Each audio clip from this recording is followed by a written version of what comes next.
ఇప్పుడు చెప్పబోయేటువంటి జస్ట్ ఈ 2 pages information మీరు క్వాలిఫై అవ్వడానికి చాలా చాలా చాలా హెల్ప్ చేస్తుందండి. సిఏ, సిఎంఏ ఆర్ సిఎస్ మీరు ఏదైనా చదువుకోండి. ఈ 10 గోల్డెన్ ప్రిన్సిపల్స్ కనుక మీరు ఫాలో అయితే మీరు ఏ కోర్స్ అయినా సరే చాలా చాలా ఈజీగా చేయొచ్చు. The first golden principle is burning desire and persistence. Occasional reading అనేది ఈ కోర్స్కి హెల్ప్ చేయదండి. కళలు కండం చాలా ఈజీ అండి, బట్ వాటిని నెరవేర్చుకోవాలంటే చాలా చాలా కష్టపడాలి. సో పగటి కళలు నిజమవుతాయని అంటారు, అలా ఎప్పుడూ అవ్వదండి. కంపల్సరిగా ఎవడు చెమటోర్చి పని చేస్తాడో వాడికి మాత్రమే సక్సెస్ వస్తుంది తప్ప కళలు కొనేవాడికి ఎప్పటికీ సక్సెస్ రాదు. సరే కళలు కనకూడదా? కనాలండి, బట్ ఇన్స్పిరేషన్ అనేది ఎప్పుడు కూడా 10% హెల్ప్ చేస్తుందండి.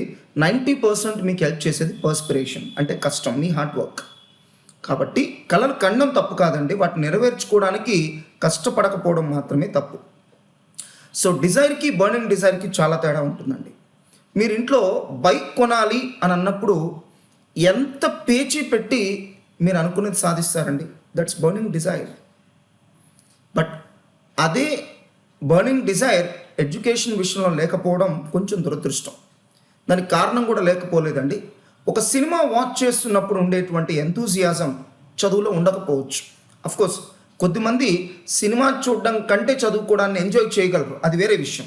బట్ మెజారిటీ స్టూడెంట్స్కి ఏంటంటే సినిమా ఒక అట్రాక్ట్ చేసినంత బాగా, ఒక క్రికెట్ మ్యాచ్ అట్రాక్ట్ చేసినంత బాగా, ఒక వీడియో గేమ్ అట్రాక్ట్ చేసినంత బాగా చదువు అట్రాక్ట్ చేయదు. దానికి చాలా సింపుల్ రీజన్ అంటే lack of vision.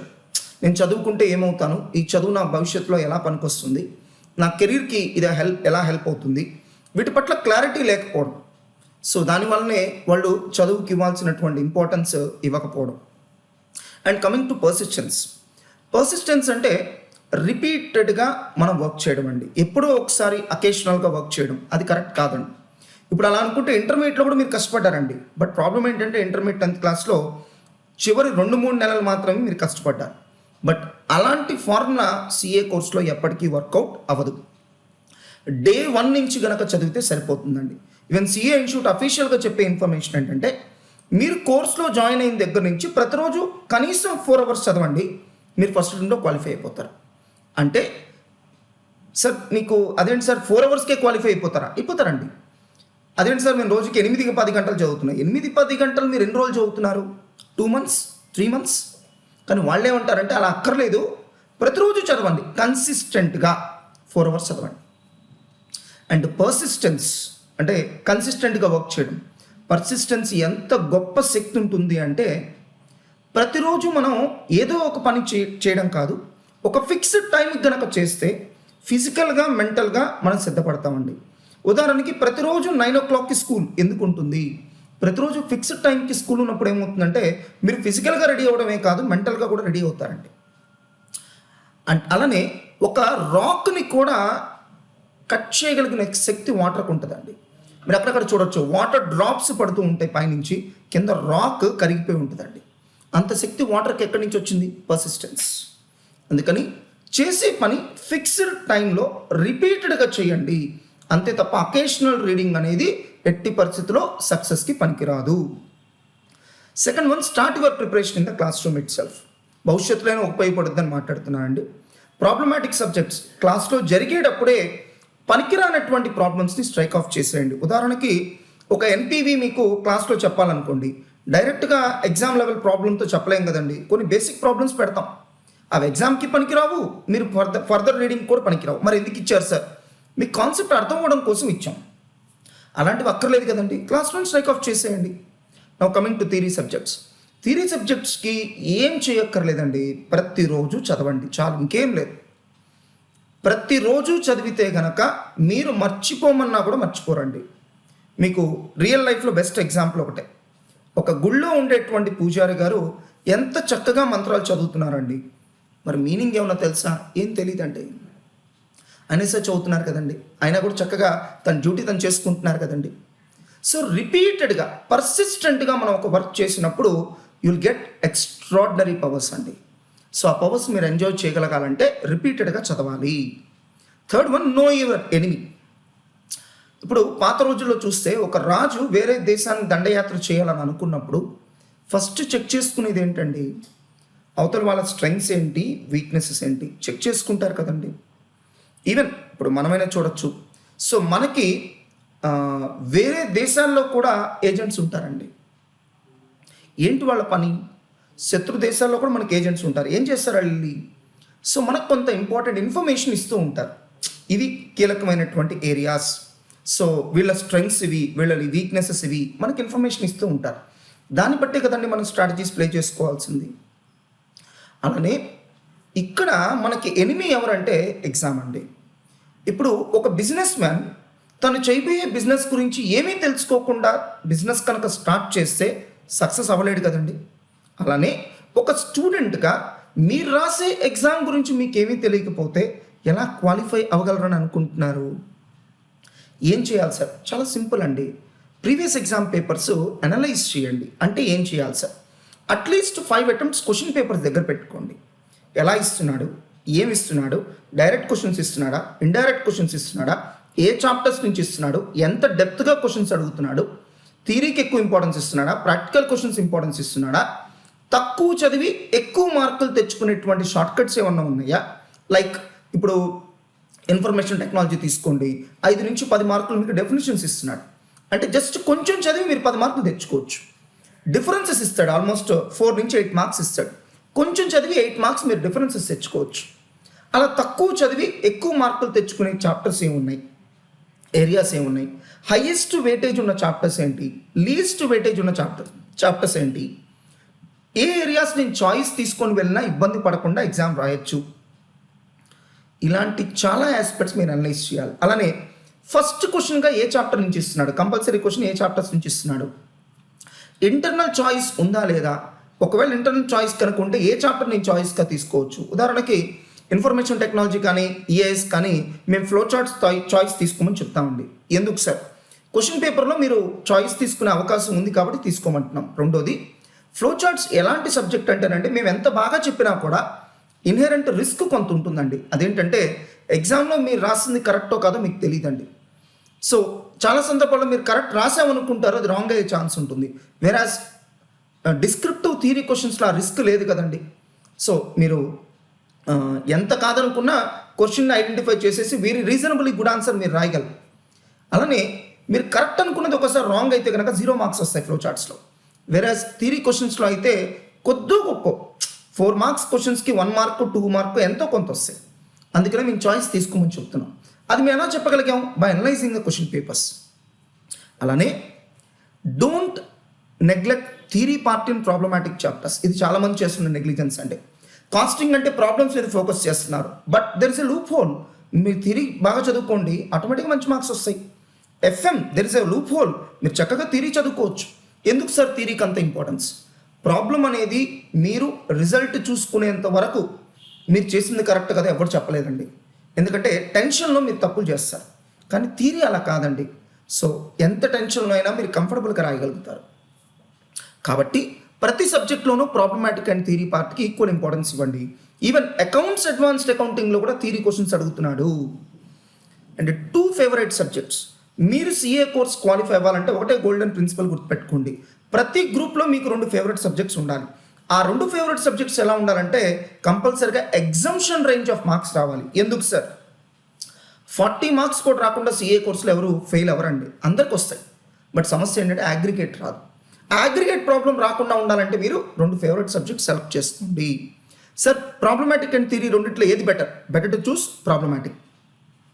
Me strengths and weaknesses తెలుసుకోండి, ఎగ్జామ్లో ఉన్నటువంటి లూప్ హోల్స్ని కనిపెట్టండి, వాటిని మ్యాచ్ చేసుకోండి. దీన్ని మనం స్ట్రాటజిక్ మేనేజ్మెంట్లో స్వాట్ అనాలిసిస్ అంటాం. సో ఎగ్జామ్ యొక్క థ్రెట్స్, ఆపర్చునిటీస్ ఐడెంటిఫై చేయండి, మీలో ఉన్న స్ట్రెంగ్స్ అండ్ వీక్నెసెస్ ఐడెంటిఫై చేయండి, వాటిని మ్యాచ్ చేయండి. ఫర్ ఎగ్జాంపుల్ ఒక స్టూడెంట్ వచ్చి, సార్ నాకు హ్యాండ్ రైటింగ్ అంత నీట్గా ఉండదు సార్, అలాంటప్పుడు మీరు థియరీ తక్కువ మార్కులు వచ్చినా పర్లేదు, ప్రాబ్లమాటిక్లో మంచి మార్క్స్ వచ్చే విధంగా మీరు ప్లాన్ చేసుకోవాలి. ప్రాబ్లమాటిక్లో కంపల్సరీగా 2 పేపర్స్లో మీకు ఎగ్జామ్షన్ వచ్చేది చూసుకోవాలి. అలా మీ స్ట్రెంగ్స్, వీక్నెసెస్ ఎగ్జామ్ యొక్క థ్రెడ్స్ అండ్ ఆపర్చునిటీస్తో మీరు మ్యాచ్ చేసుకోవాలి. ఈ పాస్ట్ ఎగ్జామ్ ట్రెండ్స్ స్టడీ చేయడానికి 2 పద్ధతులు ఉన్నాయండి. ఒకటి scanner, 2 past exam question papers. Sir రెండు చూడాలండి. థియరీ సబ్జెక్ట్స్కి అయితే మేము డిస్కవర్ అనేటువంటి బుక్ రిలీజ్ చేసామండి, అది మీకు అందుబాటులో ఉంచుతాం. దాంట్లో మేము పాస్ట్ ఎగ్జామ్ క్వశ్చన్స్ అన్నీ ఇచ్చాం, ఓన్లీ క్వశ్చన్స్, నో ఆన్సర్స్. అదే ప్రాబ్లమాటిక్ అయితే కనుక మీకు ఆప్షన్ లేదండి, మీరు స్కానర్ లాంటి బుక్ రిఫర్ చేయాల్సిందే. సార్ అంత డబ్బులు మేము స్పెండ్ చేయలేము సార్, ఓకే ఒక పని చేయండి, అట్లీస్ట్ ఒక 5 ఎగ్జామ్స్ క్వశ్చన్ పేపర్స్ గ్యాదర్ చేయండి. ఓల్డ్ సిలబస్లో 5, న్యూ సిలబస్లో 2, 7 పేపర్స్ గ్యాదర్ చేసి స్టడీ చేయండి చాలు, ఇంకేం లేకపోయినా పర్లేదు. Right preparation. ఫ్రాంక్లీ స్పీకింగ్, ఈ ఒక్క పాయింట్ కనుక నేను చెప్తే మీరు మాస్టర్ మైండ్స్లో జాయిన్ అయినటువంటి పర్పస్ ఫుల్ఫిల్ అయిపోయినట్టేనండి. ఓన్లీ ఈ ఒక్క పాయింట్. అంటే ఈ ఒక్క పాయింట్ కనుక మీరు కరెక్ట్గా చేస్తే మళ్ళీ భవిష్యత్తులో మీరు ఎక్కడా కోచింగ్ తీసుకోవాల్సిన అవసరం లేదు. మీరు ఎప్పటికీ కూడా సిఏ కోర్సులో మళ్ళీ ఫెయిల్ అవ్వరండి, అది మీ చేతిలో ఉంది. ఇప్పుడు నేర్పించిన విషయాన్ని మీరు కంటిన్యూ చేస్తూ భవిష్యత్తులో కూడా అదే పాత్రలో వెళ్తే సక్సెస్ ఈజ్ గ్యారంటీడ్ అండి. అలాంటి ముఖ్యమైన పాయింట్ ఇప్పుడు చెప్తున్నాను. చాలామంది మనసులో ఉన్నటువంటి డౌట్ కూడా ఇది, సార్ ప్రాబ్లమాటిక్ సబ్జెక్ట్స్ ఎలా ప్రిపేర్ అవ్వాలి? దీనికి ఒక చిన్న ఎగ్జాంపుల్ చెప్తానండి. ఒక కార్ మనం నేర్చుకోవాలని అనుకుంటే steering, clutch, brake, accelerator, gear, only 5 aspects అండి. ఈ 5 ఆస్పెక్ట్స్ కనుక నేర్చుకుంటే కార్ నడపచ్చు. ఎంతసేపు పడుతుంది ఇవి నేర్పించడానికి? 5 minutes అండి. 5 నిమిషాల్లో ఇవి ఎలా చేయాలో నేర్పచ్చండి. మరి 5 నిమిషాలు ఇవి చెప్పేసి మీకు కార్ ఇస్తాను, నడపగలరా? అదిలా కుదరదు సార్, ప్రాక్టీస్ కావాలి కదా. దేనికి ప్రాక్టీస్? కోఆర్డినేషన్. ఈ 5 విడివిడిగా తెలుసు, 5 ఒకేసారి చేయాల్సి వస్తే దానికి ప్రాక్టీస్ కావాలి సార్. ఓ అక్కడ ప్రాక్టీస్ కావాలని తెలుసు, కానీ మన కాస్టింగ్, ఎఫ్ఎం, అకౌంట్స్, అడ్వాన్స్డ్ అకౌంటింగ్లో ఏ ప్రాక్టీస్ లేకుండానే మీకు అద్భుతాలు జరిగిపోవాలా? ఎలా జరుగుతాయండి? అలానే ఒక చెస్ గేమ్ తీసుకోండి. చెస్ గేమ్కి సంబంధించిన రూల్స్ అన్ని చెప్పడానికి ఎంతసేపు పడుతుందండి? 10 minutes. మరి 10 minutes మీరు రూల్స్ అన్ని తెలుసుకోగానే గ్రాండ్ మాస్టర్ అయిపోతారా? అది ఎలా అవుతాం సార్? ఇయర్స్ ఆఫ్ ప్రాక్టీస్ కావాలి. ఏముంటుంది ఇయర్స్ ఆఫ్ ప్రాక్టీస్? ఏముంది సార్? ఈ తెలుసుకున్న రూల్స్ అన్ని ఎలా అప్లై చేయాలో మేము నేర్చుకోవాలి కదా, ప్రాక్టీస్ కావాలి కదా. సో అన్ని చోట్ల ప్రాక్టీస్ కావాలని తెలుసు. ఒక్క సిఏ కోర్సు మాత్రం మీకు ఎక్సెప్షనల్గా కనిపిస్తుంది. ఏ ప్రాక్టీస్ లేకుండా ఎవరికి పడితే వాడికి సర్టిఫికెట్లు పనిచేయాలి. ఎలా కుదురుద్దండి? సో మరి ప్రాక్టీస్ అంటే ఎలా ఉండాలి సార్? ఎలా ఉండాలి అంటే, ఇప్పుడు కార్ రేసింగ్ గేమ్లో మీరు పార్టిసిపేట్ చేయాలంటే వీడియో గేమ్ ఆడితే అవ్వదు కదండి. నిజంగానే మీరు హ్యాండ్స్ ఆన్ ఎక్స్పీరియన్స్ కావాలి, అంటే నిజంగానే రేస్లో మీరు పార్టిసిపేట్ చేయాలి. అలానే సిఏ కోర్స్ మీరు క్వాలిఫై అవ్వాలి అంటే ప్రాబ్లమాటిక్ సబ్జెక్ట్స్లో రియలిస్టిక్గా మీ ప్రాక్టీస్ ఉండాలి. అంటే ఏంటి సార్? మాకు అర్థం కాలేదు. మీరు పబ్లిక్ ఎగ్జామ్లో ప్రాబ్లమ్స్ చూసి సాల్వ్ చేయాలా, చూడకుండా సాల్వ్ చేయాలా? చూడకుండా. మరి అట్లాంటప్పుడు ఎప్పుడైనా ఒక్కసారైనా మీరు చూడకుండా పేపర్ మీద సాల్వ్ చేసి ఎగ్జామ్కి వెళ్ళారా? నో. అలానే చిన్నప్పుడు మీరు గంటల తరబడి, ఈవెన్ కొన్ని సందర్భాల్లో రోజుల తరబడి ఒక డిబేట్ కాంపిటీషన్లో పార్టిసిపేట్ చేయడానికి ప్రిపేర్ అవుతారండి. ఒక స్క్రిప్ట్ రాసుకుంటారు, ఆల్మోస్ట్ ఒక 2-3 days ప్రిపేర్ అవుతారు. ఇంట్లో వాళ్ళందరినీ డిస్టర్బ్ చేస్తారు, నేను చెప్తాను నువ్వు విను అని. అంతా చేసిన తర్వాత స్టేజ్ మీదకి వెళ్ళి ఏం మాట్లాడతారండి? మీరు అబ్జర్వ్ చేసి చూడండి. మీరు రాసుకున్న స్క్రిప్ట్కి మీరు మాట్లాడిన దానికి ఎక్కడ సంబంధం ఉండదండి. చాలా సందర్భాల్లో మీరు రాసుకున్న స్క్రిప్ట్లో 50% కూడా మాట్లాడరు, స్క్రిప్ట్లో లేని ఓ 50% మాట్లాడతారు. అదేంటి అంత ప్రాక్టీస్ చేశాం కదా? ఓ అంటే ప్రాక్టీస్ చేయడం వేస్టా? దాని అర్థం అది కాదండి. ఆ మాత్రం ప్రాక్టీస్ చేస్తేనే మీరు ఆ మాత్రం మాట్లాడగలిగారు. ఆ ప్రాక్టీస్ కూడా చేయకపోతే అసలు మాట్లాడగలిగేవాళ్ళు కాదేమో. కాబట్టి ఎందుకు అలా జరిగిందంటే టెన్షన్ మన మైండ్ మొత్తాన్ని ఆక్యుపై చేసేసిందండి. సేమ్ టెన్షన్ పబ్లిక్ ఎగ్జామ్లో కూడా ఉంటుందండి. సార్ దాన్ని ఓవర్కమ్ అవ్వాలంటే ఎలా? ప్రాక్టీస్. ఎలాంటి ప్రాక్టీస్ సార్? చూడకుండా చేయాలి. ఎన్నిసార్లు చేయాలి సార్? మీరు చూడకుండా కరెక్ట్ ఆన్సర్ చేయగలిగినంత వరకు మీరు చూడకుండా ప్రాక్టీస్ చేస్తూనే ఉండాలి. జస్ట్ లైక్ ఒక క్రికెటర్ ఎన్ని రోజులు గ్రౌండ్లో ప్రాక్టీస్ చేయాలి? బాగా ఆడేంత వరకు. బాగా ఎప్పటికి ఆడతాడు? ఎప్పటికీ ఆడలేడు. Because there is scope for improvement at every stage of life. వాళ్ళే ప్రతిరోజు వెళ్ళి నెట్ ప్రాక్టీస్ చేస్తున్నారు, ఫీల్డ్లో ప్రాక్టీస్ చేస్తున్నారు. మరి మీరు మాత్రం ఎక్సెప్షనల్గా నోట్స్ ఓపెన్ చేసి చూసుకొని మాకు అద్భుతమైన మార్కులు రావాలని ఎక్స్పెక్ట్ చేస్తున్నారు. ఎలా కుదురుద్దండి? You have to solve each and every problem on paper. అది కూడా ఎలా సార్? పబ్లిక్ ఎగ్జామ్లో చూడకుండా చేస్తారు కాబట్టి ఇక్కడ కూడా మీరు చూడకుండా చేయాలి. అలానే పబ్లిక్ ఎగ్జామ్లో ఆన్సర్ వస్తే చాలా, ఎంతసేపు పట్టినా పర్లేదా? లేదు, అక్కడ టైం లిమిట్ అనేది ఉంది. 10 మార్క్స్ ప్రాబ్లం మీరు మహా అయితే 15 మినిట్స్లో సాల్వ్ చేయాలి. మరి అట్లాంటప్పుడు ఇక్కడ మీరు ప్రాక్టీస్లో 1 అవర్లో కనుక సాల్వ్ చేస్తే అది కరెక్ట్ ప్రాక్టీస్ ఎలా అవుతుందండి? మరి ఏం చేయమంటారు సార్? టైం ఫ్రేమ్ పెట్టుకోండి. ఈ ప్రాబ్లం 10 మార్క్స్కి ఇస్తానన్నప్పుడు 15 మినిట్స్లో సాల్వ్ చేయాలి. సో మీరు ప్రాబ్లం చూడకుండా సాల్వ్ చేయండి. ఎన్ని మినిట్స్లో సాల్వ్ చేశారో అక్కడ రాసుకోండి. తర్వాత మీరు ప్రిస్క్రైబ్డ్ టైంలో అవ్వకపోతే కనుక మళ్ళీ ఇంకోసారి ప్రాక్టీస్ చేయండి. అలా ఎన్నిసార్లు సార్? చూడకుండా ఆ ప్రాబ్లమ్ని 15 నిమిషాల్లో మీరు ఎప్పటికైతే సాల్వ్ చేస్తారో అన్నిసార్లు మీరు సాల్వ్ చేయాల్సిందే, ప్రాక్టీస్ చేయాల్సిందే చూడకుండా. So the scientific procedure to prepare problematic subjects is, first మీ కన్వెన్షనల్ మెథడ్లోనే, మీరు ఎన్నాళ్ళు ప్రిపేర్ అయిన పద్ధతిలోనే నోట్స్ ఓపెన్ చేయండి, మెటీరియల్ ఓపెన్ చేయండి, ప్రాబ్లం చదువుకోండి. ఇక్కడ కూడా చాలామంది చేసే తప్పు ఏంటంటే ఒక్కసారి చదివేసి కంక్లూషన్కి వచ్చేస్తారు. నో, ఎప్పుడు కూడా ప్రాబ్లం మినిమం 2 టైమ్స్ చదవాలి. సో ప్రాబ్లం 2 టైమ్స్ చదవండి. నోట్స్లో ఆన్సర్ చూసుకోండి. First problem, second problem, third problem, మొత్తం ప్రాబ్లమ్స్ రిఫర్ చేసుకోండి. ఇప్పుడు నోట్స్ క్లోజ్ చేసేయండి. చేసేసి మెటీరియల్ దగ్గర పెట్టుకొని ఒక్కొక్క ప్రాబ్లం పేపర్ మీద సాల్వ్ చేయండి చూడకుండా. ఎంతసేపట్లో సాల్వ్ చేశారో టైం మెన్షన్ చేయండి. సార్ అలా పిచ్చి పిచ్చిగా రాసినా పర్లేదు, నీట్గా రాయాలా? ఎగ్జామ్లో ఎలా రాయాలి? నువ్వు నీట్గా రాయాలి. మరి ఇక్కడ కూడా ప్రాక్టీస్ అలానే ఉండాలిగా. కాబట్టి నీట్గానే రాయండి. ఎంతసేపట్లో సాల్వ్ చేశారో రాసుకోండి. అలా అన్ని ప్రాబ్లమ్స్ సాల్వ్ చేసేసిన తర్వాత ఇప్పుడు మళ్ళీ నోట్స్ ఓపెన్ చేయండి. మీ నోట్స్లో ఉన్న దాంతో కంపేర్ చేయండి. ఎక్కడ మిస్టేక్ చేశాను, ఎందుకు చేశాను, ఇంకోసారి ఈ తప్పు రిపీట్ చేయకుండా ఉండాలంటే ఏం చేయాలి అని అనలైజ్ చేసుకోండి. ఆ తప్పు మళ్ళీ రిపీట్ చేయకుండా చూడండి. అవకాశం ఉంటే కనుక మీరు ఏదైతే మిస్టేక్స్ చేశారో రెడ్ పెన్తో హైలైటర్తో హైలైట్ చేయండి. రీజన్, అది మీ మైండ్లో రిజిస్టర్ అవుతుంది. ఇంకోసారి ఆ తప్పు మీరు మళ్ళీ చేయరు. సో అలానే మీరు మీ మెటీరియల్లో కూడా ఏం చేస్తారంటే ఏ పాయింట్ అయితే మీరు చాలా టఫ్గా ఫీల్ అయ్యారో రెడ్ పెన్తో అండర్లైన్ చేయండి. ఇలా చేయడం వల్ల ఏమవుతుందంటే ఇంకోసారి మళ్ళీ మీరు ఆ తప్పు రిపీట్ చేయకుండా ఉంటారు. అలానే మీరు బాగా ఈజీ అనిపించినటువంటి ప్రాబ్లం ఏమన్నా ఉంటే కనుక మెటీరియల్లో స్ట్రైక్ ఆఫ్ చేసేయండి. ఇట్లా అడ్డంగా కొట్టేసేయండి. ఎలా అంటే అలా కొట్టేస్తే ఏమవుతుందంటే నెక్స్ట్ టైం మీరు మెటీరియల్ ఓపెన్ చేసినప్పుడు అవి రిఫర్ చేయక్కర్లేదని మీ మైండ్కి మీరు చాలా స్ట్రాంగ్ సిగ్నల్ ఇస్తున్నట్టు. అదర్వైజ్ మీ మైండ్ మిమ్మల్ని ఎట్లా టెంప్ట్ చేస్తుంది అంటే ఇది కూడా చదువుదాం, అన్ని ప్రాబ్లమ్స్ రిఫర్ చేసుకుని వెళ్దాం. అలాంటి థాట్స్ రాకుండా మీ మైండ్ని కంట్రోల్లో పెట్టుకోండి.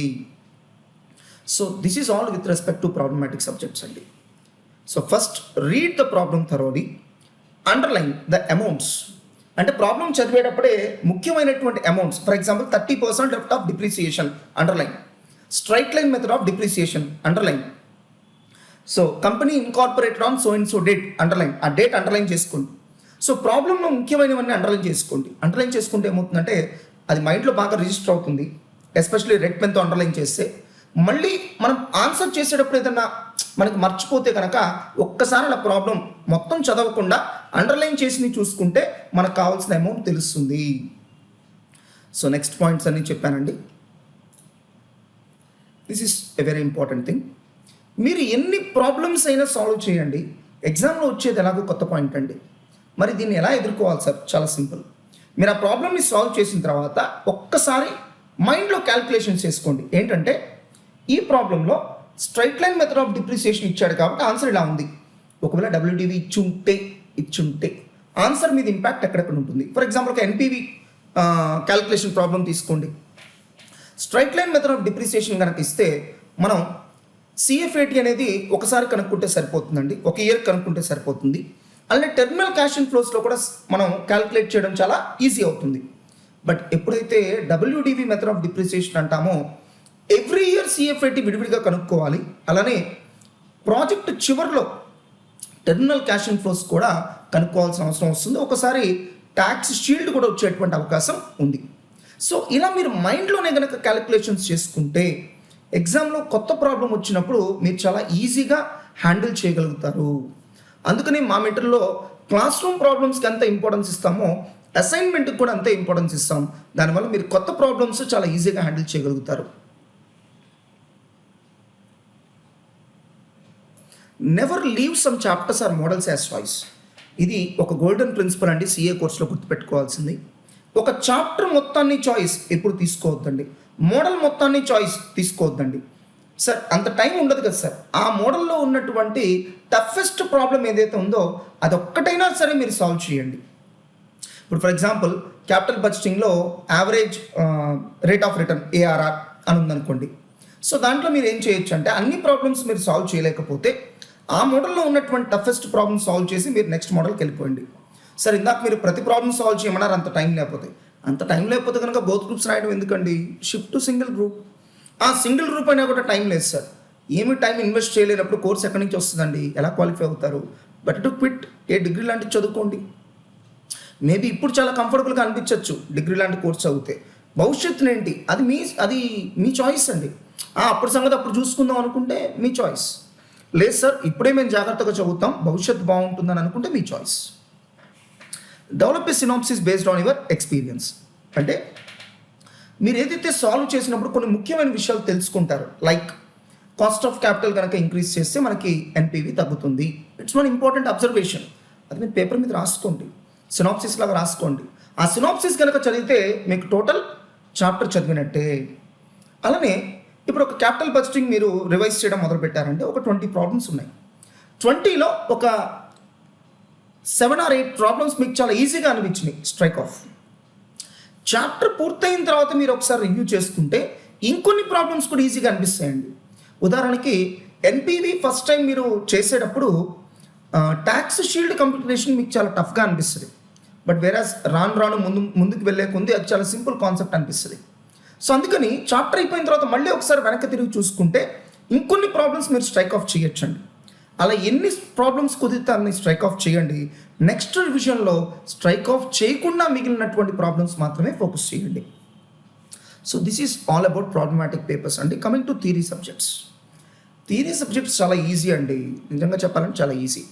అదేంటి సార్ మేము చాలా టఫ్గా ఫీల్ అవుతున్నాం. మీరు వర్క్ పోస్ట్పోన్ చేస్తే ఏదైనా టఫ్గానే ఉంటుందండి, అదో పెద్ద భూతంలాగా మారిపోయింది. ఇవాళ చేయాల్సిన పని ఇవాళ చేస్తే బాగానే ఉంటుంది, కానీ రేపు ఎల్లుండి అలా పోస్ట్పోన్ చేస్తే ఆటోమేటిక్గా మీకు వర్క్ చాలా కష్టం అనిపిస్తుంది. మా స్టాఫ్ అడుగుతూ ఉంటారు, సార్ మీరు సండే రోజు కూడా వచ్చి ఎందుకు వర్క్ చేస్తారు? నేను చెప్పే ఒకే ఒక ప్రిన్సిపల్ అండి, ఎస్ సండే రోజు కనుక నేను వచ్చి పని చేయకపోతే ఆ పని ఏం చేయాలి, నార్మల్ వర్కింగ్ డేస్లో ఓవర్ టైం కూర్చొని చేయాలి. ఎందుకంత అవసరం? ఓవర్ టైం చేయాల్సిన అవసరం ఎందుకు? స్ట్రెస్కి ఎందుకు లోన్ అవ్వాలి? ఇవాళ పని వాళ్ళు చేసినప్పుడు ఎప్పుడు స్ట్రెస్ ఉండదండి. రేపటి పని ఇవాళ చేయగలగడం చాలా సందర్భాల్లో కుదరకపోవచ్చు, బట్ అట్లీస్ట్ ఇవాళ పని ఇవాళే చేయండి, మీకు స్ట్రెస్ ఉండదండి. ఉదాహరణకి మీరు ఉదయాన్నే 9ంటికి ట్రైన్ క్యాచ్ చేయాలండి, 8:30కి లేస్తే స్ట్రెస్ ఉంటుంది, కానీ పొద్దున్నే 7:30కే లేచి రెడీ అయ్యి 8:30 కల్లా స్టేషన్లో ఉంటే ఏ స్ట్రెస్ ఉండదండి. కాబట్టి ఏ రోజు పని ఆ రోజు చేయండి. నేను సండే వచ్చి పని చేయలేదనుకోండి, ఆ పని నేను వర్కింగ్ డేస్లో చేయాలి. వర్కింగ్ డేస్లో ఇంకో గంట ఎక్స్ట్రా ఉండి చేయాలి. ఎందుకంత అవసరం? అదేదో సండే కూడా బ్యాలెన్స్డ్గా వర్క్ చేసుకుంటే అయిపోతుందిగా. ఆ పోస్ట్పోన్మెంట్ నేచర్ వల్లనే థియరీ సబ్జెక్ట్స్ మీకు కష్టంగా అనిపిస్తాయండి. మీరు సరైన సమయంలో కనుక దాన్ని అడ్రస్ చేస్తే ఆ సమస్యని చాలా సింపుల్గా సాల్వ్ అయిపోతుందండి. అండ్ థియరీ సబ్జెక్ట్స్కి ఏం కావాలంటే రిపీటెడ్ రివిజన్ అండి. సార్ అర్థం కాలేదు, మీరు ఒకసారి ఇంటర్మీడియట్ లెవెల్లో సాంస్క్రిట్ ఎట్లా చదివారో గుర్తెచ్చుకోండి. సాంస్క్రిట్ నాకు తెలిసి మీరు చదివింది తక్కువ, రిసైట్ చేసింది ఎక్కువ. అంటే వల్లె వేయడం, రిపీట్ చేయడం, అలా రిపీట్ చేసింది ఎక్కువ ఉంటుంది. చూసుకోండి ఒకసారి, ఫ్యాకల్టీ మీకు చెప్పిన దానికంటే ఎక్కువ చదివించుంటారు చూడండి, క్లాస్లోనే మీకు చదివించేసి ఉంటారు చూడండి.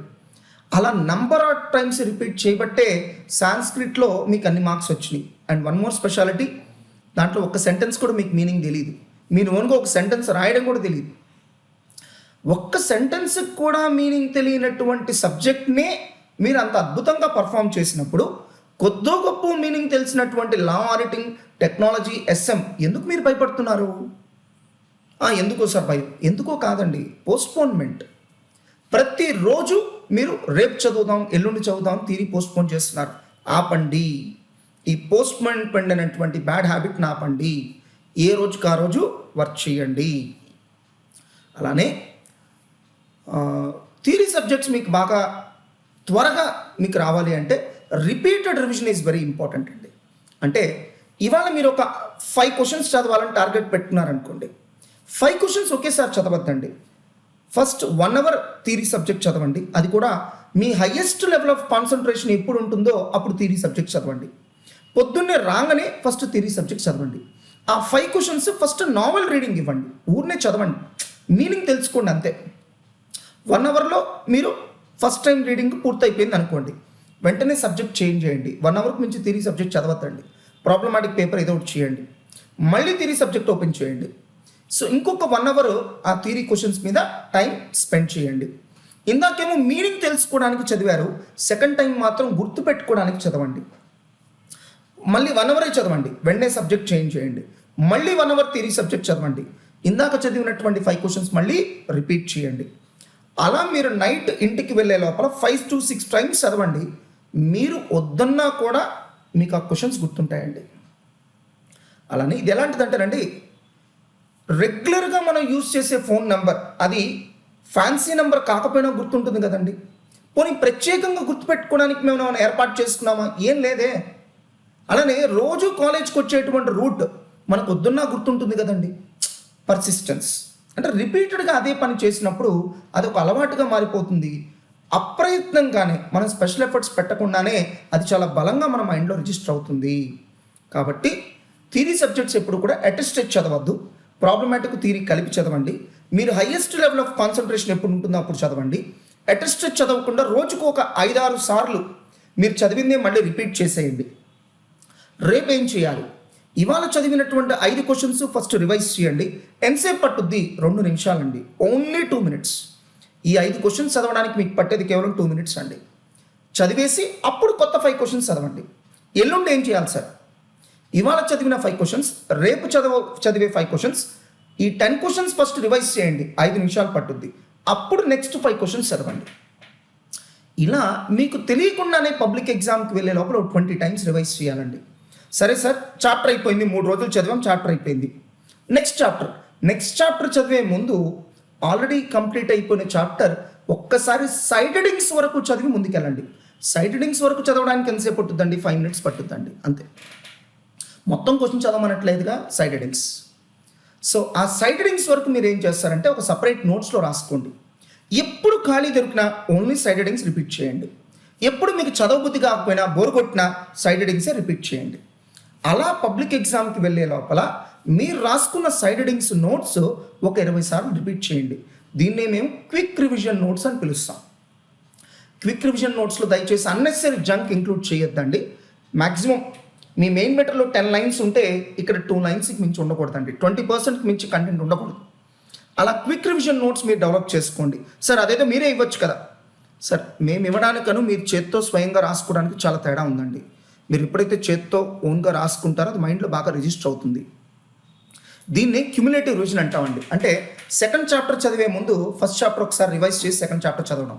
ఇది ఎలాంటిదంటే కొత్త ఫ్రెండ్స్ని ఏర్పరచుకోవడం ఎంత ఇంపార్టెంటో పాత ఫ్రెండ్స్కి టైం ఇస్తేనే కదండి ఆ ఫ్రెండ్షిప్ కంటిన్యూ అయ్యేది. ఎప్పుడో ఒకసారి కలిసే ఫ్రెండ్ ఆ రిలేషన్షిప్ ఎట్లా కంటిన్యూ అయ్యిద్దండి. ఇది కూడా అంతే. రిపీటెడ్గా మనం ఆ క్వశ్చన్స్తో టచ్లో ఉండాలండి. అలానే 3 రోజుల పాటు కష్టపడి మీరు ఒక చాప్టర్ చదివారండి, మ్యాక్సిమం 1 వీక్ లోపల ఆ చాప్టర్ని మళ్ళీ కనుక రివైజ్ చేయకపోతే పర్మనెంట్గా మీ మైండ్ ఎరేజ్ చేసేస్తుందండి. ఇక్కడ ఈ సందర్భంలో ఇంకో పాయింట్ చెప్పాలి. చాలామంది స్టూడెంట్స్ ఏమనుకుంటారంటే నేను 3rd టైం రాస్తున్నా, 4th టైం రాస్తున్నా, 5th టైం రాస్తున్నా. లేదండి, మీరు ఫస్ట్ టైమే రాస్తున్నారు. బికాస్ మీ మైండ్కి మీరు ఎట్లాంటి ఇండికేషన్ ఇచ్చారంటే నేను ఈ ఎగ్జామ్లో గ్యారంటీగా క్వాలిఫై అయిపోతాను, ఇక నాకు ఇది అక్కర్లేదు. వెంటనే మీ మైండ్ ఏం చేస్తా అంటే దాన్ని ఎరేజ్ చేసి పక్కన పెట్టేస్తాండి. లేదు సార్ మీరు అబద్ధం చెప్తున్నారు, నేను ఎప్పుడు నా మైండ్తో అట్లా చెప్పలేదు. మీరు పనిమాల చెప్పరండి, మీ పనుల ద్వారా అది అర్థం చేసుకుంటుంది. ఉదాహరణకి పలానా వ్యక్తి నా లైఫ్లో చాలా ఇంపార్టెంట్ అని మీ మైండ్కి ఎలా తెలుస్తుంది? సింపుల్, అతను వచ్చినప్పుడు మీరు బిహేవ్ చేసే పద్ధతి, అతనికి మీరు ఇచ్చే రెస్పెక్ట్, దీన్ని బట్టి మీ మైండ్ అర్థం చేసేసుకుంటుంది. ఓహో ఇది నాకు చాలా ఇంపార్టెంట్ అనమాట, నేను గుర్తుపెట్టుకోవాలి.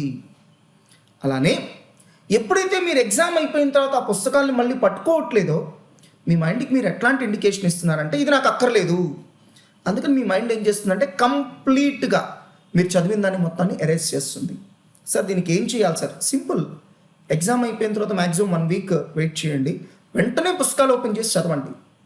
ఏం జరుగుద్ది? ఫస్ట్ మీ మైండ్కి మీరు ఇండికేషన్ ఇచ్చినట్టు, ఇది అన్ఇంపార్టెంట్ కాదు, ఇది ఇంపార్టెంట్, ఇది లైఫ్ లాంగ్ గుర్తుపెట్టుకోవాలి. జస్ట్ లైక్ చిన్నప్పుడు చదివిన ఏబిసిడీలు ఇప్పుడు కూడా గుర్తున్నాయిగా, అలా గుర్తుపెట్టుకోవాలని మీ మైండ్కి ఇండైరెక్ట్గా తెలియజెప్పడం. కాబట్టి ఎగ్జామ్ అయిపోయిన తర్వాత కూడా మీరు చదవండి. మీ మైండ్కి ఒక స్ట్రాంగ్ ఇండికేషన్ వెళ్ళొద్ది, ఎస్ ఇట్ ఈస్ ఇంపార్టెంట్ అని. అది మీకు ఎక్కువ రోజులు గుర్తుంచుకునే ప్రయత్నం చేస్తుంది. So must revise the synopsis at least for 10 times. It's not 10 times అండి, 20 times. నెక్స్ట్ అలానే థియరీ సబ్జెక్ట్స్లో ఇంకోటి కూడా చేయండి. ఇవాళ మీరు చదివిన క్వశ్చన్స్ ఒక 5 క్వశ్చన్స్ చదివారనుకోండి, రాత్రి కల్లా అవి చూడకుండా రాయండి. రాసి మీరు ఎక్కడెక్కడ మిస్టేక్ చేశారు చెక్ చేసుకోండి. ఆ తప్పులు మళ్ళీ రిపీట్ కాకుండా చూడండి. చాలామంది థియరీ సబ్జెక్ట్స్లో మీరు అబ్జర్వ్ చేయండి, ఆఫ్, ఈజ్, ద, ఎట్ ఇలాంటి చిన్న చిన్న పదాలు మింగేస్తుంటారండి. భలేవాళ్ళు సార్ మీరు భలే చెప్తారు, అట్లాంటివి ఉండవు. ఉంటాయండి. మీకు కావాలంటే తెలియాలంటే మీ ఫ్రెండ్కి పంపించిన మెసేజ్ డెలివరీ అయిన తర్వాత మీరు చూసుకుంటే దాంట్లో తప్పులు కనిపిస్తాయి చూడండి. ఇది కూడా అంతేనండి. అందుకని మీరు చెక్ చేసుకోండి. మీ మైండ్లో ఇవి స్ట్రాంగ్గా రిజిస్టర్ అవుతాయి. చెక్ చేసేటప్పుడు కూడా ఎప్పుడు రెడ్ పెన్తో చేయండి. మీ మైండ్లో రిజిస్టర్ అయిపోతాయి. రిజిస్టర్ అయిపోయి ఆ తప్పు మీరు చేస్తున్నప్పుడు మీ మైండ్ అడ్డుపడుద్ది. నో దిస్ ఈజ్ రాంగ్, ఇలా చేయకూడదు అని. సో ప్రతి చాప్టర్లోనూ మీరు కొన్ని క్వశ్చన్స్ చాయిస్ తీసుకోవచ్చండి. అంతేకాని చాప్టర్ ఇప్పుడు కూడా చాయిస్ తీసుకోవద్దు. ఇది చాలా ఇంపార్టెంట్ పాయింట్ అండి. థియరీ సబ్జెక్ట్స్లో ప్రాక్టికల్ క్వశ్చన్స్ అడుగుతాడండి, అవి ఎప్పుడు కూడా నెగ్లెక్ట్ చేయొద్దు. సార్ భలేవాళ్ళు సార్ ఆడిటింగ్లో అడగట్లేదు అంటే భవిష్యత్తులో అడగడానికి మీరు ఎవరు గ్యారంటీ ఇవ్వలేరు కదా. దట్ ప్రాక్టికల్ క్వశ్చన్స్కి ఎక్కువ టైం పట్టదు కదా. కాబట్టి చదవండి. Pay special attention on objective type questions, true or false statements, differences. ఎందుకంటే ఇది ఒక లూప్ హోల్ అండి, ఎగ్జామ్లో లూప్ హోల్. తక్కువ చదివి ఎక్కువ మార్కులు తెచ్చుకునే అవకాశం. And legal papers, taxation, company law etcetera, ఈ సబ్జెక్ట్స్లో కేవలం మీరు బట్టి పట్టే మెషిన్స్ కాదండి. సో బట్టి పట్టే మెషిన్స్ అయితే అసలు మనుషులు అక్కర్లేదండి. మెషిన్స్ మనకంటే చాలా త్వరగా ఆన్సర్ ఇస్తాయండి. ఫర్ ఎగ్జాంపుల్ మీరు ఒక సెక్షన్ నెంబర్ ఏంటని సెర్చ్ కొట్టంగానే అది చాలా త్వరగా మీకు రిట్రీవల్ చేసి ఇస్తుందండి. మరి ఆ మాత్రం దానికి మెషిన్స్ నమ్ముకుంటే చాలు కదా, మనుషులు ఎందుకు? మీ చేత ఇన్కమ్ ట్యాక్స్ కంపెనీలా చదివించడం ఎందుకు? అప్లికేషన్ ఆఫ్ దట్ నాలెడ్జ్ అది మనిషి మాత్రమే చేయగలడు. సో మెషిన్ దాన్ని చదవలేదు, అర్థం చేసుకోలేదు, అప్లై చేయలేదు. కానీ మనం చదవగలం, అర్థం చేసుకోగలం, అప్లై చేయగలం. కాబట్టే మనం కావాలి. సో లీగల్ పేపర్స్లో ఇప్పుడు కూడా అప్లికేషన్ ఆఫ్ నాలెడ్జ్ అనేది ఇంపార్టెంట్ అండి. అలానే legal papers and technical papers like IT, ISCA ఇలాంటి చోట్ల ఎట్టి పరిస్థితుల్లో మీరు సొంత భాషలో రాయకూడదండి. లీగల్ టెర్మినాలజీనే వాడాలి. అంటే మమ్మల్ని బట్టి వేయమంటారా సార్? ఎస్, మగప్ చేయడంలో తప్పేం లేదండి. ఎందుకంటే అన్ని ప్రొఫెషన్స్లో వాళ్ళు మగప్ చేస్తారండి. లేదు సార్ మా ఫ్రెండ్ సాఫ్ట్వేర్ ఇంజనీర్, వాడేం మగప్ చేయట్లేదు, అడిగి చూడండి. ప్రతి లాంగ్వేజ్కి ఒక సింటాక్స్ ఉంటుందండి. సింటాక్స్ కామన్ సెన్స్ ఉండదు. కంపల్సరిగా మీరు బ్లైండ్గా గుర్తుపెట్టుకొని తీరాలి. అలానే ఒక కంప్యూటర్ చేత మనం ప్రతి పని చేయించాలంటే కమాండ్స్ ఉంటాయండి. ప్రతి కమాండ్ బ్లైండ్గా గుర్తుపెట్టుకోవాలి. దానికేం లాజిక్ ఉంటుందండి. అలానే ఒక లాయర్ ప్రొఫెషన్ అబ్జర్వ్ చేయండి, సెక్షన్స్ గుర్తుపెట్టుకోవాల్సిందే. అలానే ఒక డాక్టర్ ప్రొఫెషన్ చూడండి, మెడిసిన్ నేమ్స్ గుర్తుపెట్టుకోవాల్సిందే. లేదు సార్ నేను ఓన్గా రాస్తాను, ఎలా కుదురుద్దండి? Automobile mechanic spare part names అన్ని గుర్తుపెట్టుకోవాల్సిందే. డాక్టర్ బాడీలో ఉన్న స్పేర్ పార్ట్స్ అన్ని గుర్తుపెట్టుకోవాల్సిందే. Medicine names గుర్తుపెట్టుకోవాల్సిందే. అక్కడేం లాజిక్ ఏమి ఉండదండి. అలాగే మొత్తం బట్టి పట్టమని మేము చెప్పట్లేదండి. లీగల్ ప్రొఫెషన్స్ని మీరు బట్టి పట్టాల్సిందే, యాజ్ ఇట్ ఈస్గా రిప్రొడ్యూస్ చేయాల్సిందే. లేదు సార్ నాకు బట్టి పట్టం రాదు. మరి సాంస్క్రిట్లో 99 అట్లా వచ్చినాయి. ఏం బట్టి కొట్టకుండానే మీకు సాంస్క్రిట్లో 99 వచ్చేసినాయా? సాంస్క్రిట్లో మీరేం మగప్ చేయలేదా? మ్యాథమెటిక్స్లో థీరమ్స్ మీరేం మగప్ చేయలేదా? మరి థీరమ్స్లో మీకు లాజిక్ ఏం తెలుసండి? యాజ్ ఇట్ ఈస్గా ఒక్కొక్క స్టెప్ రిప్రొడ్యూస్ చేస్తూ వెళ్ళారుగా. ఈవెన్ ఫిజిక్స్, కెమిస్ట్రీలో ఎన్ని థీరమ్స్ మీరు రాసుంటారు మగప్ చేసి. ఈవెన్ మీ పీరియాడిక్ టేబుల్ కెమిస్ట్రీ, దానికి ఏం లాజిక్ ఉంటుందండి మీకు? అన్ని మగప్ చేయలా? ప్రతి ప్రొఫెషన్లో ఉంటాయండి. అనవసరంగా మన ప్రొఫెషన్ మనం డిగ్రేడ్ చేసుకోవద్దు. అండ్ రిమెంబర్, ఎప్పుడైతే మన ప్రొఫెషన్ కాంప్లెక్స్గా ఉంటుందో మన అదృష్టం. కాంపిటీషన్ ఉండదండి, మనకెవరు కాంపిటీషన్ రారు. కాబట్టి పాజిటివ్గా థింక్ చేయండి. నా coming to right practice. So practice అనేది ఎప్పుడు కరెక్ట్గా ఉండాలండి. జస్ట్ లైక్ ఇందాక నేను ప్రాబ్లమాటిక్ చెప్పాను, ఒకసారి ఎలా ప్రిపేర్ అవ్వాలో చెప్పాను. ఫర్దర్గా ఏం చేయాలి సార్? ఫర్దర్గా సండే రోజు మీరు ఏం చేస్తారంటే ఆఫ్టర్నూన్ టైంలో కూర్చొని అయిపోయినటువంటి ప్రాబ్లమాటిక్ పేపర్స్ జస్ట్ ఒక సినాప్సిస్ ఏదైతే మీరు రాసుకున్నారో అది రిపీటెడ్గా చదువుకోండి. అలానే మీరు ఒక న్యూస్ పేపర్ని గమనిస్తే కనుక మీరు 5 నిమిషాల్లో చదవచ్చు, 1 అవర్లో చదవచ్చు, డే మొత్తం కూడా చదవచ్చు. అది మీ గొప్పతనమా? కాదు, న్యూస్ పేపర్ గొప్పతనం. దాని అట్లా డిజైన్ చేశారు. ఫర్ ఎగ్జాంపుల్ న్యూస్ పేపర్లో మొత్తం ఒకే ఫాంట్ యూజ్ చేస్తే మీరు చదవగలరా అండి? లేదు. అంటే ఒక న్యూస్ పేపర్ని మీరు 5 నిమిషాల్లో చదవగలుగుతున్నారంటే కారణం దాన్ని అంత చక్కగా డిజైన్ చేశారు. అలానే మీ నోట్స్ కూడా ఎలా ఉండాలంటే 5 మినిట్స్లో కావాలన్నా రివైజ్ చేయగలగాలి, 1 అవర్లో కావాలన్నా రివైజ్ చేయగలగాలి, 1 డేలో కావాలన్నా రివైజ్ చేయగలగాలి. అంటే ఏం చేయమంటారు సార్ మా నోట్స్ని? చాలా సింపుల్. మార్జిన్స్ని జాగ్రత్తగా ఉపయోగించుకోండి. ఇంపార్టెంట్ పాయింట్స్ అన్నీ కూడా మార్జిన్స్లో రాసేసుకోండి. అలానే ప్రాబ్లమాటిక్ పేపర్ ప్రతి చాప్టర్కి ముందు ఒక ఇండెక్స్ మెయింటైన్ చేయండి. దాంట్లో problem number, what is the highlight part of that problem, ఇది ఇంకొకసారి మళ్ళీ రివైజ్ చేస్తే మంచిదా, అలానే డే బిఫోర్ పబ్లిక్ ఎగ్జామ్ ఈ ప్రాబ్లం ఏమన్నా రివైజ్ చేయాలా, నోట్స్లో ఏ పేజ్ నెంబర్లో ఈ ప్రాబ్లం ఉంది అని లిస్ట్ రాసుకోండి. మీరు ఈ ప్రాబ్లంలో ఏదైతే హైలైట్ అనుకుంటున్నారో అది మీరు ఏం చేస్తారంటే నోట్స్లో ప్రాబ్లం పైన టాప్ మార్జిన్లో రాయండి. అది కూడా రెడ్ పెన్తో రాయండి, హైలైట్ అవుతుంది. అలా ఒక ప్రాబ్లం మీరు ప్రాక్టీస్ చేశారు, అది చాలా డేంజరస్ అని మీకు అనిపించింది, పైన రెడ్ పెన్తో రాసేయండి మార్జిన్లో, అవి ఆటోమేటిక్గా హైలైట్ అవుతాయి. అలానే మీరు ప్రాబ్లంలో ఏదైతే ఇంపార్టెంట్ అని అనుకుంటున్నారో పాయింట్, ఆ పాయింట్ని అండర్లైన్ చేయండి. ఫర్ ఎగ్జాంపుల్ ఒక క్యాపిటల్ బడ్జెటింగ్ చేసేటప్పుడు ఫస్ట్ టైం మీకు ఇన్వెస్ట్మెంట్ ఎలిమెంట్స్ అనేది ఒక ప్రాబ్లంలో పరిచయం చేశారు. దాంట్లో ఇన్వెస్ట్మెంట్ ఎలిమెంట్స్ ఒకటి అండర్లైన్ చేసుకుంటే చాలండి. మిగతాదంతా ఏం ఉండదండి ప్రాబ్లంలో, జస్ట్ ఇన్వెస్ట్మెంట్ ఎలిమెంట్సే కొత్తది. ఆ ఇన్వెస్ట్మెంట్ యొక్క ఎలిమెంట్స్ యొక్క ట్రీట్మెంట్ సొల్యూషన్లో 3-4 ప్లేసెస్లో ఉంటుందండి. ఎనఫ్, అది హైలైట్ చేసుకుంటే సరిపోతుంది కదండి. ప్రాబ్లంలో హైలైట్ పార్ట్ అనేది రెడ్ పెన్తో అండర్లైన్ చేయండి, నోట్స్లో హైలైటర్తో హైలైట్ చేయండి. నెక్స్ట్ టైం రివిజన్లో ఈ అండర్లైన్ చేసిన పాయింట్ నోట్స్లో హైలైటర్తో హైలైట్ చేసిన 3 ప్లేసెస్ చూసుకుంటే చాలు కదండి. మొత్తం ప్రాబ్లం ఎందుకు? ఇదే అంటే మొత్తం ప్రాబ్లం రిఫర్ చేస్తే మీకు ఎలాంటి ఇంపాక్ట్ ఉంటుందో ఈ ఒక్క సెంటెన్స్ చూసుకున్నా సేమ్ ఇంపాక్ట్ ఉంటుంది కదండి. దీన్నే కదండి మనం ఎఫిషియన్సీ అంటాం. అంటే తక్కువ టైంలో ఎక్కువ పని చేయడం. అలా చేసినప్పుడే కదండి ఇంత సిలబస్ని మీరు హ్యాండిల్ చేయగలరు. లేదు సార్, నేను 10th క్లాస్ ఇలా ప్రిపేర్ అవ్వలేదు. 10th క్లాస్ సిలబస్ కూడా ఇంత లేదు కదండి. సో 10th ఇంటర్మీడియట్ లాగా మనం అన్ని కోర్సులు చదవలేమండి. హైయర్ స్టడీస్కి వచ్చేసాం, అది మర్చిపోవద్దు. Let us don't behave in a kiddish manner. So అలా మీరు కూడా ఏం చేయాలంటే మీ నోట్స్ని అలా కన్వీనియంట్గా మార్చుకోండి. ప్రాబ్లమాటిక్ పేపర్స్ చక్కగా ఇండెక్స్ మెయింటైన్ చేయండి, ఇంపార్టెంట్ పాయింట్స్ని అండర్లైన్ చేయండి, నోట్స్లో దాని ఇంపాక్ట్ ఎక్కడెక్కడైతే ఉంటుందో 2 or 3 ప్లేసెస్లో హైలైటర్తో హైలైట్ చేయండి. థియరీ సబ్జెక్ట్స్లో కీవర్డ్స్ అండర్లైన్ చేయండి. అంటే సైడ్ హెడింగ్స్ అయితే కనుక రెడ్ పెన్తో అండర్లైన్ చేయండి, కీవర్డ్స్ అయితే కనుక అంటే సైడ్ హెడింగ్స్ లేని చోట కీవర్డ్స్ రెడ్ పెన్తో అండర్లైన్ చేయండి. రివైజ్ చేస్తున్నప్పుడు అవి మీకు కొట్టొచ్చినట్టు కనిపిస్తాయి. అలానే థియరీ సబ్జెక్ట్స్కి మీరు ఒక క్విక్ రివిజన్ నోట్స్ డెవలప్ చేసుకోండి, రిపీటెడ్గా అవే చేయండి.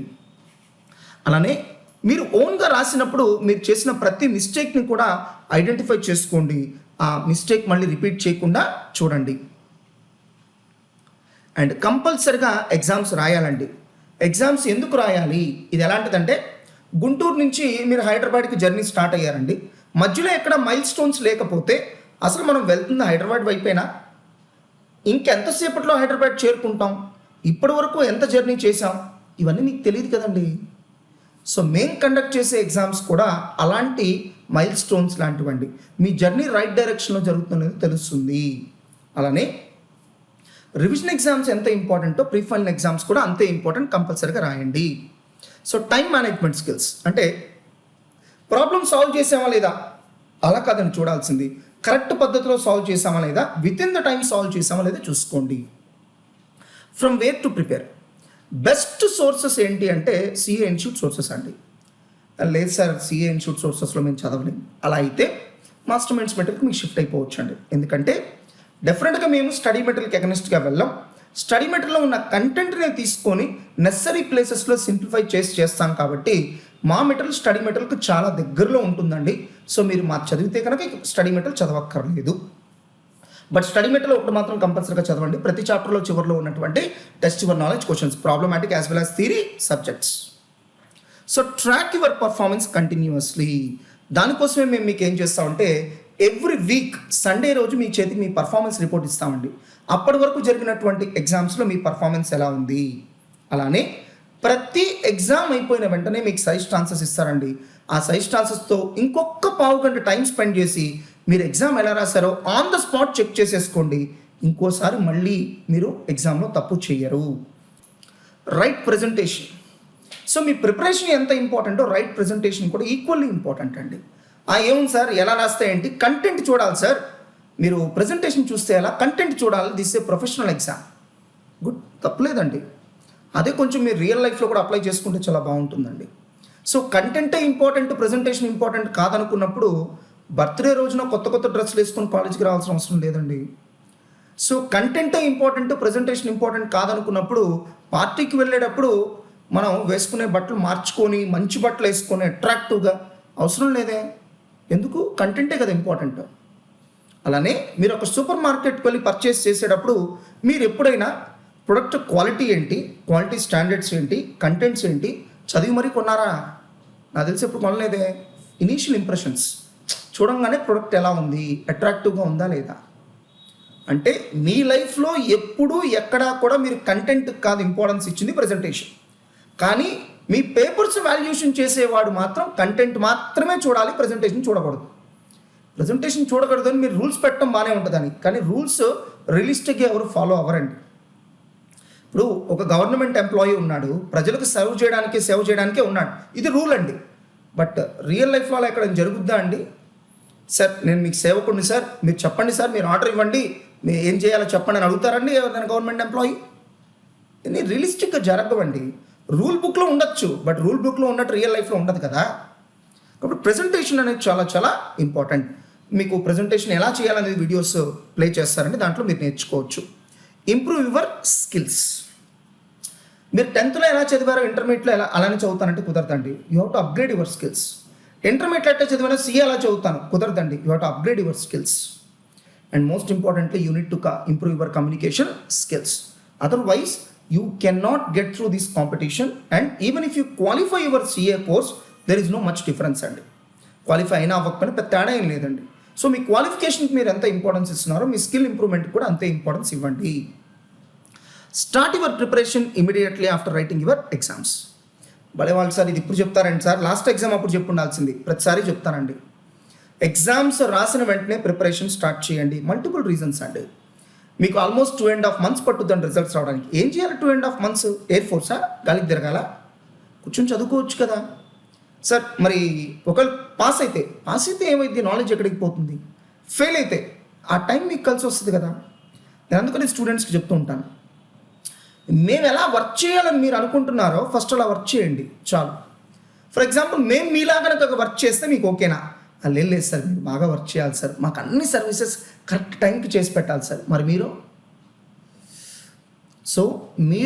మేము ఎలా వర్క్ చేయాలి, మీ పేరెంట్స్ ఎలా ఉండాలి అని మీరు కోరుకుంటున్నారో ఫస్ట్ మీరు అలా ఉండండి.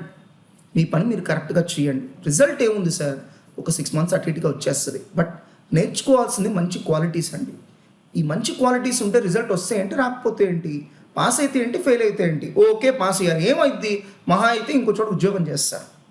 బట్ ఇలాంటి మంచి క్వాలిటీస్ డెవలప్ చేసుకుంటే మీరు ఉద్యోగం చేయడం కాదండి, ఇంకొక 1000 మందికి మీరు ఉద్యోగం ఇస్తారు. అలాంటి మైండ్ సెట్తో పెరగండి. If possible try to pursue at least another professional course. ఇది ఒక చాలా బ్యాడ్ హ్యాబిట్ అయిపోయిందండి స్టూడెంట్స్లో. ఎన్నిసార్లు చెప్పినా CA ఒకటే చదువుతున్నారు, ఇది కరెక్ట్ కాదండి. ఇంటర్మీడియట్లో మీ ఫ్రెండ్స్ IITకి ప్రిపేర్ అయి ఉంటారండి, IIT ఒకటే రాశారా? IITతో పాటు AEEE, MSET, KSET రాయలేదా? రాశారు సార్. ఎందుకు రాశారు? ఏమో IIT రాకపోతే ఏంటి పరిస్థితి, అప్పుడు సంగతి అప్పుడు చూసుకుందాం అని వాళ్ళు వెయిట్ చేయలేదే. మరి మీరెందుకు వెయిట్ చేస్తున్నారు? సివిల్స్, IIT, CA ఇలాంటి కోర్సెస్ చదివేటప్పుడు ఆల్టర్నేటివ్ రెడీగా ఉండాలి. ఒకవేళ సక్సెస్ కాకపోయినా నెక్స్ట్ ఏంటి రెడీగా మైండ్లో ఉండాలండి. ఇప్పుడు hundreds of CA coaching institutes తీస్తారు కదండి, వాళ్ళందరూ బతకట్లేదా అండి? బాగానే బతుకుతున్నారు కదా. అదేంటి సార్ ఇన్స్టిట్యూట్ తీసేసినా కూడా బాగానే ఎలా బతుకుతారు సార్? ఎస్, ఇన్స్టిట్యూట్ కాకపోతే ఇంకో పని చేసుకుంటారండి. అంటే ఆల్టర్నేటివ్ వాళ్ళకి పెట్టుకున్నారు మైండ్లో. ఆల్టర్నేటివ్ పెట్టుకోకపోతే ఎలా బతుకుతారండి? సో అన్నీ మీరు అనుకున్నట్టు జరగకపోవచ్చు కదా. అందుకని కంపల్సరీగా ఇంకో ప్రొఫెషనల్ కోర్స్ చదవండి. అలానే ఇవాళ మీరు తీసుకునే ప్రతి నిర్ణయం మీ భవిష్యత్తుని శాసిస్తుందండి. ఫర్ ఎగ్జాంపుల్ ఇప్పుడు రైట్ నౌ మీరు ఈ వీడియో వాచ్ చేస్తున్నారు అంటే మీరు కొన్ని డెసిషన్స్ తీసుకున్నారండి. అదేంటంటే నేను మాస్టర్ మైండ్స్లో రివిజన్ ఎగ్జామ్ జాయిన్ అవ్వాలి, ప్రకాష్ గారు చెప్పేటువంటి టిప్స్ నేను వినాలి. ఇది మీరు బలంగా మైండ్లో డిసైడ్ చేసుకున్నారు కాబట్టి నేను మాట్లాడేది వింటున్నారండి. ఈ రెండిట్లో మీరు ఏ డెసిషన్ తీసుకోకపోయినా నేను చెప్పేది మీరు వినరండి. సో మీరు గతంలో తీసుకున్న డెసిషన్స్ వల్ల ఇవాళ రోజు ఉందండి.